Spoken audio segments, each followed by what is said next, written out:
What's up, gamers? Welcome back to coverage of Face-to-Face Edmonton. My name is Haiyue. I'm here with Alexander Hayne. We are bringing you the Canadian Regional Championship Part 2. The two regional championship. I don't know. We'll workshop that later. All right, my friends. We are getting towards the last couple of rounds of Swiss. We're now in round number 12. 13 rounds of Swiss today, 8 yesterday, 5 today. And for those of you who were with us before the break, we did see Nick Newburg with abs and Greasefang. He took down round number 11, and we're going to get to see him in action once again in round number 12. He's now at 9-3. So, you know, getting to that kind of winning in stage, we don't want to call it winning in just yet, but could be definitely live with the hopes. And he's going to be going up against Nathan Horvath on Azorius Spirits. Let's just have a look at the deck list here from Nathan. Is this a pretty standard build of the Spirits as things are? Yeah, it's pretty normal. There's some cards that are must plays. Obviously, Supreme Phantom, you need 4 of those, 4 Rattle Chains, 4 Mausoleum Wanderer, Geistlight Snare and Curious Obsession are a nice combo too. You play a Curious Obsession, keep the cards coming, and the Snare is like a nice cheap counter spell. And of course, the main reason to play white, Spell Queller, is quite a house. Love Spell Queller. I do have to apologize, my friends. We're in round number 13. I definitely know how to count. And also the last numbers. round. Last round, that was 12. This one, it's 13. So 9-3. The players are at 9-3. We can call it a winning in we can call it a winning in for top 8. Spirits, Spell Queller, great. I think we can get the action rolling and maybe talk about what the matchup kind of plays out like.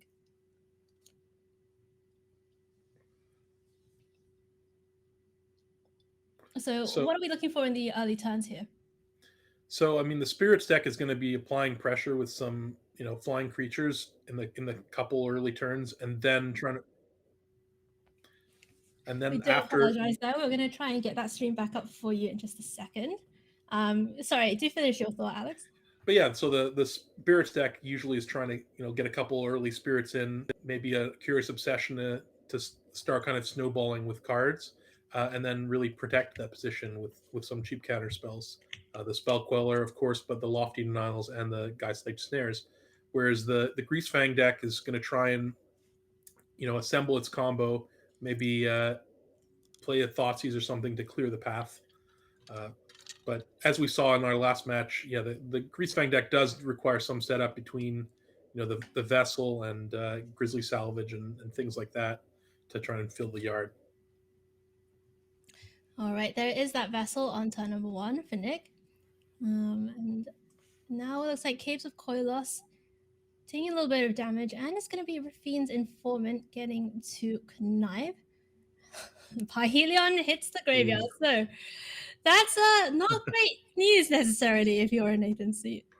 Yeah, the thing it's always the question against these decks, like old Splinter Twin and Modern, is do you apply more pressure or do you just hold back counter spells? Because if you don't hold back counter spells, they can have the thing and kill you. But if you just do the other thing, you'll probably lose to whatever else they have because you're not applying pressure. And well, there it is. This looks like it might be a quick game. So yeah, Nathan did decide to just play out some creatures. Hope Nick didn't have it. Nick did have it. Splinter and Twin assembled by Helion comes down. We're just gonna pack it up. That's it. Yeah, there's nothing the Spirits deck can do from that spot. Really showcasing partly the power of Greasefang and how explosive some of the draws can be, but also how important it is to be on the play in Pioneer, because the Spirits deck there on the play plays 2-drop and then can hold up Spell Queller or something. We're a whole different ballgame. So is there much to bring in here from the sideboard? See 2 copies of Invasion of Govakhan hanging out there. Pretty exciting new card from Standard. Yeah, it's definitely an exciting new card. I think it's for more like the matchups like Lotus Field or control decks. I think the Greasefang deck, I think you want to be the aggressor and just play out things and maybe hold up counter spells. doesn't really look like there's much in the sideboard that I'd be that interested in uh, as the spirits deck. Um, you could look at those invasions, but I think they're not necessarily better than what you really have. Um, That makes a lot of sense. Let's have a look at the Greasefang deck as well. Now, of course, we've already seen this deck in action, but the sideboarding is going to be very different against this deck than against something like the Lotus Field deck we saw last round. yeah, absolutely. I think here you know stuff like Fatal Push definitely looks like it'll be good to come in. Abrupt Decay too, very nice being uncounterable, though you can still get hit by Spell Queller. Uh, and then you kind of have the needle to thread that whether you want Thoughtseize and Duress to try and get some of the counter spells out, or you just want to slam your threats and hope they don't have the answers for more tempo positive plays. It'll be interesting to see. Okay, let's go down to the action. Game number 2 here between Nick Newburg and Nathan Horvath. We saw Nick Newburg really take that game 1 out in the exact plan A of the deck, Rafine's Informant, pitch the Parhelion, get it back. And now Nick's going to be on the draw. And Nathan down with the 1-drop on turn number 1, a Mausoleum Wanderer on the battlefield. Yeah, the Wanderer does double duty. First of all, it hits really hard. Like if you play a Supreme Phantom, you're hitting for 3 next turn, but also it can shut down a lot of what Nick's trying to do, whether it's Thoughtseize or Grizzly Salvage. Uh, even just being like a way to protect your other threats from Fatal Push. Really, really powerful card. Not just in this deck, but in kind of generic blue aggro decks in general as well. Yeah, that Mausoleum Wanderer is going to get in for 1, and Nathan's passing the turn back. So representing something at instant speed could, of course, be a counter spell, could be Rattle Chains, and it is going to be Rattle Chains in the end step. Yeah, so it's the choice of Rattle Chains end step is. Wow. Ooh. So we saw the Raven Feeblement. I was wondering if those would come in. They're good against Spell Queller, but and against 1 Toughness Spirits, but sometimes they can be blanked by, let's say, Supreme Phantom right now. Yeah, the Phantom hits the battlefield, and Nick's done a pretty good job of keeping the board clear until now, but the Lord is definitely one of those key cards in the deck that's a bit of a headache sometimes to deal with. Let's see what Newburg can find here.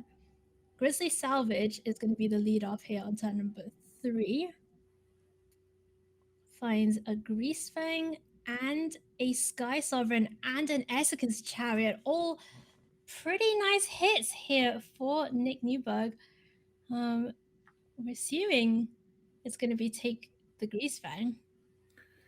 Yeah, well, it could be that Nick needs another land since he hasn't played one already this turn, and playing a main phase Grizzly Salvage, but yeah, Greasefang just seems too good to pass up on, even if you don't have the land. Just be greedy. Ooh, okay, tap Does land. have the land. Okay, so potentially the combo is online next turn, but that's face-up information. So Nathan, if there's any counter magic, spell queller, anything available, we'll be wanting to hold that up and does pass the turn with all of the mana available.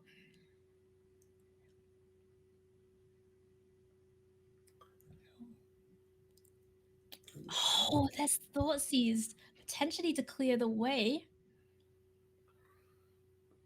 But the way is... Oh my goodness. There's a lot of obstacles in the way here.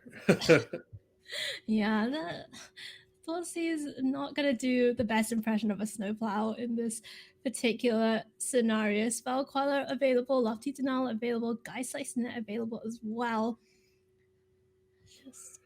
What are you taking? It really depends on the context of your hand. The interesting thing here is, as Nick, is that you have all information now. That's the power of Thoughtseize, not just taking the card, but knowing what Nathan has. I do like taking the Spell Queller, unless you have other options. But yeah, I mean, Spell Queller definitely the more powerful of the effects, and we're going to see Nick, just kind of force out one of these counters, guys like there. You've got to get through them, Alex. Yeah, and by taking the spell queller there, instead of his Grease Fang getting spell quellered, and that's a 3 power creature to the board, Nick would be at 9 here. That'd be pretty scary. Okay, so Invasion of Gobakhan hits Greasefang, but Nick can cast that if he finds another land next turn. Has the mana to cast this Esika's Chariot regardless, but of course we know that there is a Lofty Denial still in the hand. Right, but that will only answer one of these 2 cards. So if Nick goes Chariot and then next turn land Greasefang, Nathan could be out of answers. Yeah, Nathan empty-handed, playing off the top of the deck. Gotta figure out what he can do here. Phantom is going to go in, take another defense counter off that Invasion of Gobakhan. And Ningiva does still need to find another land in order to play this Greasefang. There was not a 5th land drop last turn. Oh, that's a tap land.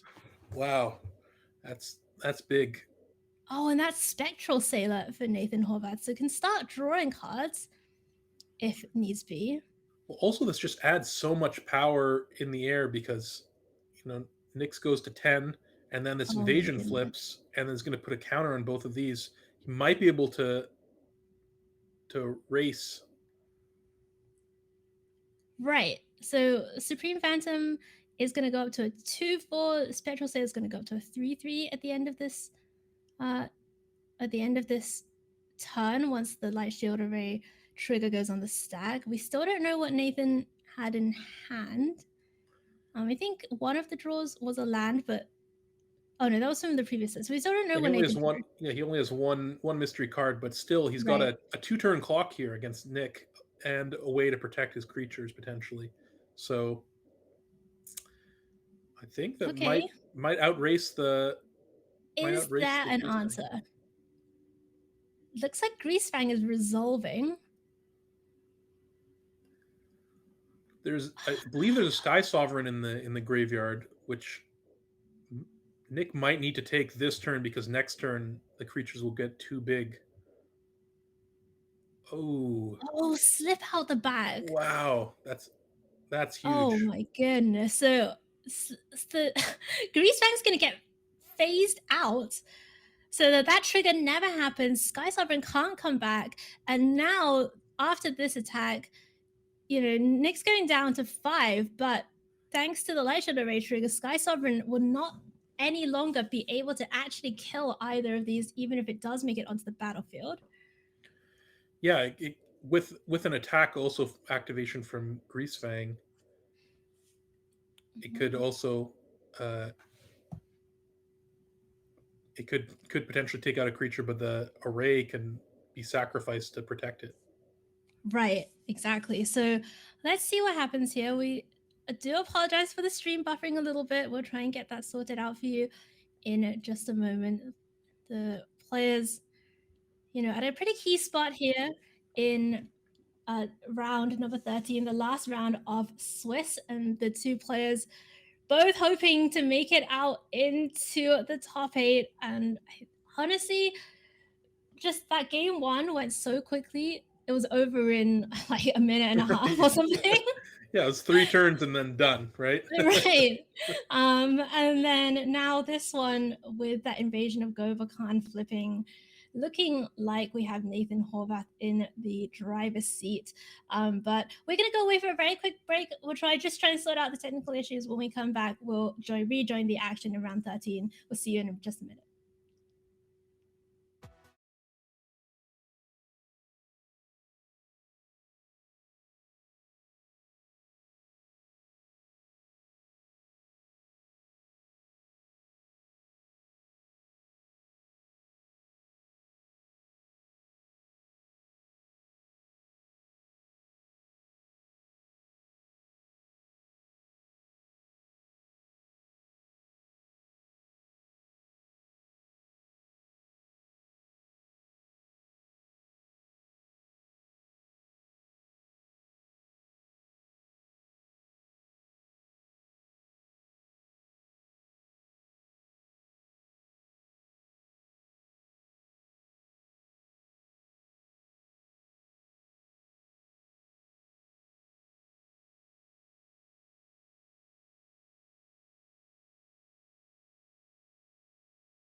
Okay, we're rejoining the action. Hello, my friends, welcome back. And it looks like we have Nick Newburg managing to get a Parhelion out of the graveyard this turn. I think it was put there from Grizzly Salvage, it looks like, looking at the graveyard. And that's getting a big attack in, plus the angels are being made. So yeah, that provides some blockers for these spirits. So Nathan no longer has a lethal attack. is there anything in Nathan's deck that can kind of put, maybe balance these blockers, or he used one slip out the back already? Yeah, could have a second slip out the back. Another Supreme Phantom could get the spirits bigger than the angels, which, and then also the array can protect them. So Right. It's still an interesting spot. Then we get to the Sky Sovereign coming down next turn, but then it might not be enough. So we'll see what Nathan can come up with. Did draw a card in the end step with Spectral Sailor. He's trying to do the maths, trying to figure it out here. It really needs to win this game, of course, if he has any hope of getting to the next, to the single elimination portions. Just passes the turn back, no attacks. And Nick Newburg must be feeling a bit of wind in his sails now, as it's time to try and get out of this hole and maybe even race with Nathan's life total. Let's see what he can do here. Here's that Sky Sovereign. So he's still got the one in the graveyard as well. Interestingly enough, combined those two could take out the Spectral Sailor. Okay, looks like there's a response though here from Nathan. Lofty Denial. Okay, what does that mean? Well, looks like so Nick's going to returning Sky Sovereign. Going to crew it, and oh, of course, it can still trigger twice. But Light Shield Array is going to stop the second trigger. So these creatures now have hexproof and indestructible. So Nathan, certainly not dead yet. Yeah, absolutely not. In fact, it can block two the creatures. The sailor can in fact kill off one of the angels, and perhaps putting him in a spot where, yeah, slip out the back is actually lethal. Another play Nick could have taken was to return the chariot and copy an angel with attacking with it, which maybe would have given him more of a buffer for potential things. But this play puts Nathan way more under pressure to find something or just be dead next turn. Okay, find something or be dead is the verdict. Let's see what Nathan can find there off the top of his library. One blocker stands in the way. Is there anything? Is there slip out the bag? Is there an I think that's Otawara on the battlefield. No, that's not Ottawa. That's the No, the so yeah, there's still Otawara as a potential out, but I don't know. I feel if I was Nathan and I had drawn Otawara, I wouldn't be thinking quite this long here. I would be pumping my fist. Right. For sure. Let's see. Oh, is this 4 mana being tapped? Drawing a card. Can still be another slip out the back, but again, also a Supreme Phantom would be pretty nice. Would allow Nathan to attack with just the Spectral Sailor and force Nick to chump block it. Okay. It's Curious Obsession. Okay, that gives +1/+1. And that is a lethal attacker. Yeah, that does the same thing, but now Nathan still needs another blocker, or else the This Greasefang returning Sika's Chariot provides 2 lethal attackers. Oh, this is very close now. And we know that Sky Sovereign is still in hand. So here it's coming down.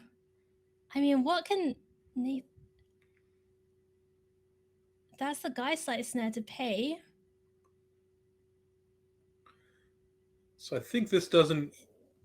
If we have the life totals correct. Okay, this. Wait, this does it, right? Because, this does it too, yeah. The second Sky Sovereign out of the graveyard, Nathan Horvath is going to offer the handshake, and Nick Newburg advances with Absent Greasefang to 10-3. You, I mean, you can see he's been through the ringer, mentally speaking. Those last few turns were very, very tense. Really could have gone either way. And in the end, Absent Greasefang getting there thanks to that double Sky Sovereign turn. Great stuff from Nick Newburg. Wow, yeah, that turn with the Grizzly Salvage into Parhelion into the yard to return it, that was the key turning point there. Really getting those angels to be able to block, as well as reducing Nick's life total. Nathan's life total, excuse me, was really, really key. And congrats, for Nick. I think punching a ticket to the top 8 and an invite to the Pro Tour, which is pretty exciting. Massive achievement there for Nick Newburg. Congrats to him. We are going to go away for a quick break, my friends. When we come back, we will be bringing you the top 8. So we'll tell you everyone who's made it. And then we're going to go straight into the quarterfinal round here at Face to Face Edmonton. Still 3 rounds of Magic left. Plenty of plays to be made, plenty of excitement to be had. And somebody is going to the World Championship. We will find out who after this.